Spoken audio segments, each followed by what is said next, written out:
2026ರ budget ಸಮೀಪಿಸುತ್ತಿದೆ ಮತ್ತು nominal growth ನಿಧಾನವಾಗಿದೆ. ಇಲ್ಲಿಂದ ಹಣಕಾಸಿನ ಮಾರ್ಗಸೂಚಿಯಲ್ಲಿ ಯಾವೆಲ್ಲ ಬದಲಾವಣೆಗಳು ಆಗುತ್ತವೆ? ಸರ್ಕಾರವು ಬಳಕೆಯನ್ನು ಹೆಚ್ಚಿಸುವ ಕ್ರಮಗಳಿಗೆ ಆದ್ಯತೆ ನೀಡಬೇಕೇ ಅಥವಾ ಬಂಡವಾಳ ಹೂಡಿಕೆ ಆಧಾರಿತ ಬೆಳವಣಿಗೆಯ ತಂತ್ರಕ್ಕೆ ಅಂಟಿಕೊಳ್ಳಬೇಕೇ? ಮುಖ್ಯವಾದ 2 ಆಯ್ಕೆಗಳ ಬಗ್ಗೆ ಕೇಳುತ್ತಿದ್ದೀರಿ ಸೋನಲ್. ಮೊದಲನೆಯದಾಗಿ, ಈ ತಿಂಗಳ ಆರಂಭದಲ್ಲಿ ನಮ್ಮ fixed income head Anurag Mittal ಅವರು ದಿ ಗ್ರೇಟ್ ಫಿಸ್ಕಲ್ ಡಿವೈಡ್ ಎಂಬ ಬ್ಲಾಗ್ ಪೋಸ್ಟ್ ಬರೆದಿದ್ದಾರೆ. ಅದು ಎಲ್ಲರೂ ಓದಬೇಕಾದ ಬ್ಲಾಗ್ ಆಗಿದೆ.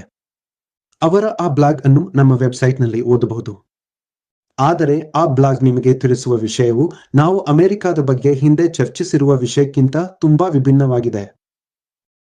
ಭಾರತವು ಕಳೆದ ದಶಕದಲ್ಲಿ, ಅದರಲ್ಲೂ ವಿಶೇಷವಾಗಿ ಪ್ಯಾಂಡೆಮಿಕ್ನಿಂದ ಹೊರಬಂದ ನಂತರ ವಿತ್ತೀಯ ಶಿಸ್ತನ್ನು ಕಾಪಾಡಿಕೊಂಡಿದೆ.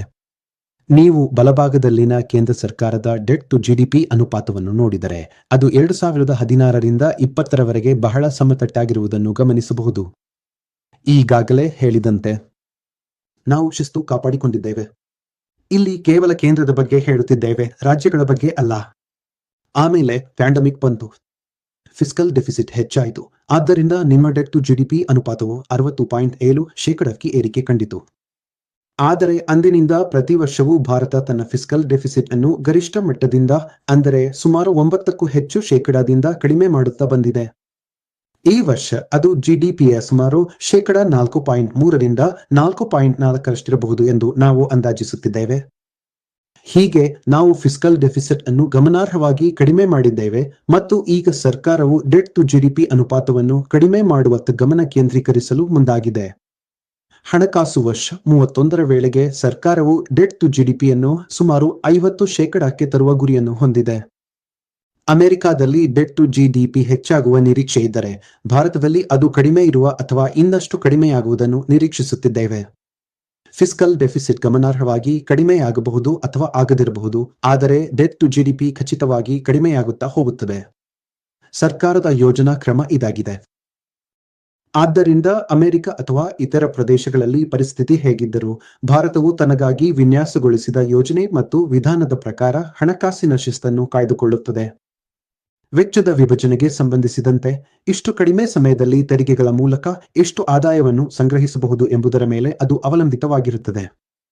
ಒಂದು ವಿಷಯವನ್ನು ನೆನಪಿಡಬೇಕು, ಕಳೆದ 1 ವರ್ಷದಲ್ಲಿ ಸರ್ಕಾರವು ಈಗಾಗಲೇ ದೊಡ್ಡ ಆದಾಯ ತೆರಿಗೆ ಕಡಿತವನ್ನು ನೀಡಿದೆ, ನಂತರ ಜಿಎಸ್ಟಿಯನ್ನು ಕೂಡ ಕಡಿತಗೊಳಿಸಿದೆ.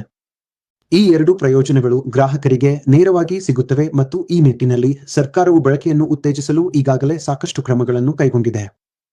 ಸರ್ಕಾರವು ನೇರ ತೆರಿಗೆಗಳಲ್ಲಿ ಮತ್ತೊಮ್ಮೆ ಏನನ್ನಾದರೂ ಬದಲಾಯಿಸುವುದು ದೊಡ್ಡ ವಿಷಯ ಎಂದು ನಾನು ಭಾವಿಸುತ್ತೇನೆ. ಯಾಕೆಂದರೆ ಈಗಾಗಲೇ ಕಳೆದ ಬಜೆಟ್ನಲ್ಲಿ ಅದನ್ನು ಮಾಡಲಾಗಿದೆ.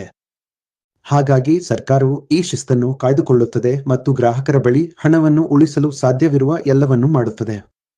ಜೊತೆಗೆ ಸಾಧ್ಯವಾದಲ್ಲೆಲ್ಲ ಬಂಡವಾಳ ವೆಚ್ಚಗಳನ್ನು ಹೆಚ್ಚಿಸಲು ಕೂಡ ಪ್ರಯತ್ನಿಸುತ್ತದೆ ಎಂದು ನಾನು ಭಾವಿಸುತ್ತೇನೆ. ಏಕೆಂದರೆ ದೆಹಲಿಯಲ್ಲಿ ಕೇಂದ್ರ ಸರ್ಕಾರದೊಂದಿಗೆ ಬಂಡವಾಳ ವೆಚ್ಚದ ಕುರಿತು ನಾವು ನಡೆಸಿದ ಚರ್ಚೆಗಳಿಂದ ತಿಳಿದ ವಿಷಯವೆಂದರೆ, ಒಂದು ನಿರ್ದಿಷ್ಟ ಮಿತಿಯ ನಂತರ ಬಂಡವಾಳ ವೆಚ್ಚವನ್ನು ಕೈಗೊಳ್ಳುವ ಸರ್ಕಾರದ ಸಾಮರ್ಥ್ಯವು ಸೀಮಿತಗೊಳ್ಳುತ್ತದೆ.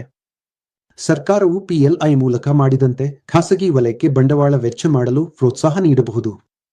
ಮುಂದೆಯೂ ಬಂಡವಾಳ ವೆಚ್ಚವನ್ನು ನೇರವಾಗಿ ಭರಿಸುವ ಬದಲು ಸಾಧ್ಯವಾದಲ್ಲೆಲ್ಲ ಸರ್ಕಾರ ಅದನ್ನೇ ಮುಂದುವರಿಸುತ್ತದೆ.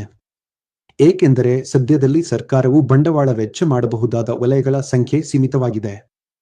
ಈ ಶಿಸ್ತು ಮುಂದುವರಿಯುತ್ತದೆ ಎಂದು ನಾನು ನಿರೀಕ್ಷಿಸುತ್ತೇನೆ ಮತ್ತು ಬಳಕೆ ಮತ್ತು ಬಂಡವಾಳ ವೆಚ್ಚದ ನಡುವೆ ಹೆಚ್ಚಿನ ಆಯ್ಕೆ ಇರುವುದಿಲ್ಲ ಎಂದು ಭಾವಿಸುತ್ತೇನೆ. ತನ್ನ ಸಾಮರ್ಥ್ಯದೊಳಗೆ ಏನೇನು ಸಾಧ್ಯವಿದೆಯೋ ಸರ್ಕಾರವು ಅದೆಲ್ಲವನ್ನೂ ಮಾಡುತ್ತದೆ. ಮ್ಯೂಚುವಲ್ ಫಂಡ್ ಹೂಡಿಕೆಗಳು ಮಾರುಕಟ್ಟೆಯ ಅಪಾಯಗಳಿಗೆ ಅಧೀನವಾಗಿವೆ. ಸ್ಕೀಮ್ ಸಂಬಂಧಿತ ಎಲ್ಲ ದಸ್ತಾವೇಜುಗಳನ್ನು ಗಮನವಿಟ್ಟು ಓದಿಕೊಳ್ಳಿ.